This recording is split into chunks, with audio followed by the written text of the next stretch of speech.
Negara produsen kendalikan dunia perdagangan lalu kendalikan dunia keuangan. Itu persepsi old mind. Pasar modal dan pasar uanglah sebenarnya pengendali dunia keuangan. Dan ini persepsi new mind. Neraca perdagangan positif dianggap baik dan solusi bernegara oleh old mind. Faktanya selama menjabat malah impornya membesar. Lalu selalu negatif dagang dengan kakak tertua Tiongkok. Jujur, entah bagaimana kok sekarang kakak tertuanya negara komunis ya. Dan diterima luas lagi pemahaman bahwa tidak apa-apa bekerja sama dengan negara komunis. Yo wes, kita lanjut. Toh jabatan old mind ada batasnya. Kembali ke kalimat awal, negara produsen akan kendalikan dunia perdagangan dan dunia keuangan. Itu strategi Tiongkok. Di mana negara defisit alias yang Tiongkoknya surplus, pasti negara yang kalah tersebut akan dipaksa pakai yuan. Catat ya, ketika sebuah negara pakai mata uang negara lain untuk transaksi, artinya negara tersebut kalah ekonominya. Kita lihat strategi serangan ekonomi dari ilmu ekonomi. Money 1.0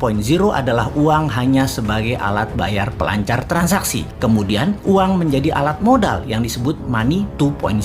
Kemudian uang menjadi alat kendali ekonomi disebut money 3.0. Salah satunya debt trap yang Tiongkok lakukan. Pintar, dari money 1.0 langsung ke 3.0 karena ya memang Tiongkok nggak punya Wall Street, tempatnya money 2.0. Kita lompat sebentar sebelum balik ke money 3.0 agar sambungannya paham. Sejarah Partai Komunis di Tiongkok, di mana orang-orang nasionalis kabur keluar Tiongkok ketika komunis berkuasa dengan tangan besi. Satu ke Taiwan, jadi negara yang dipayungi Amerika. Yang kedua ke Hong Kong, jadi city country di bawah Inggris. Keduanya, Taiwan dan Hong Kong ekonominya maju pesat sejak tahun 60-an hingga saat ini. Sejak tahun 1989, reformasi ekonomi di Tiongkok melawan hegemoni IMF mulai dijalankan secara gerilya, main dengan globalis dan main dengan double standard, yaitu renminbi yuan. Catat sekali lagi, nantinya kita new mind akan pakai strategi yang sama ini, kecuali kalian masih suka dengan old mind yang sekarang berkuasa. Apa yang Tiongkok lakukan setelah memutuskan melawan IMF, namun di permukaan pura-pura taat pada Amerika? Ini terjadi di zaman Deng Xiaoping awal mulanya. Mereka jadi negara produsen buruh murah. Maklun mengerjakan sebagai tukang jahit apa saja yang disuruh globalis. Lalu perlahan menggeser dari maklun tukang jahit menjadi negara produsen. Maklun ini adalah strategi agar terjadi pembiasaan. Ketika awal menjadi negara produsen, Tiongkok mengizinkan pemalsuan atau kopi atau tiru merek-merek ternama dunia untuk beredar di dalam negerinya. Semakin mahir, maka mulai negara membiayai sektor hulu produsen, pabrik-pabrik dengan uang renminbi yang uang tersebut tidak boleh beredar di luar negeri, hanya boleh beredar di Tiongkok. Inilah awal tahun 90-an mereka lakukan ini semua secara masif, secara gila-gilaan. Apa saja dibangun, dan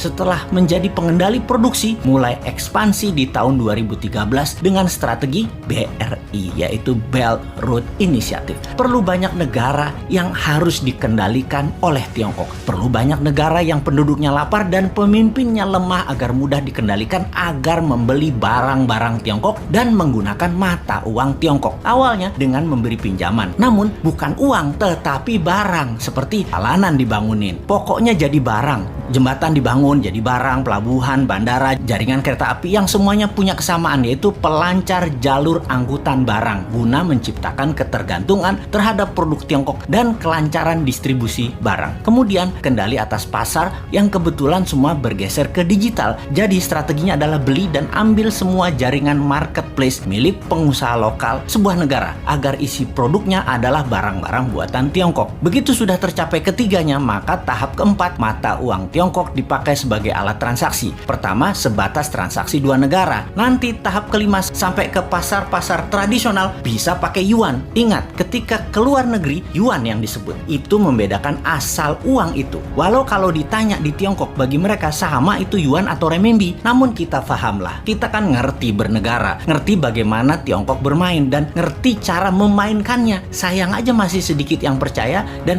masih banyak yang tidak peduli. Wajar kalau masyarakat tidak tahu, namun pejabat yang tidak peduli dan tidak tahu juga banyak banget. Apalagi yang mau menari jadi presiden di 2024. Rasanya nggak ada yang paham beginian. Yang penting gue populer dan rakyat pilih gue.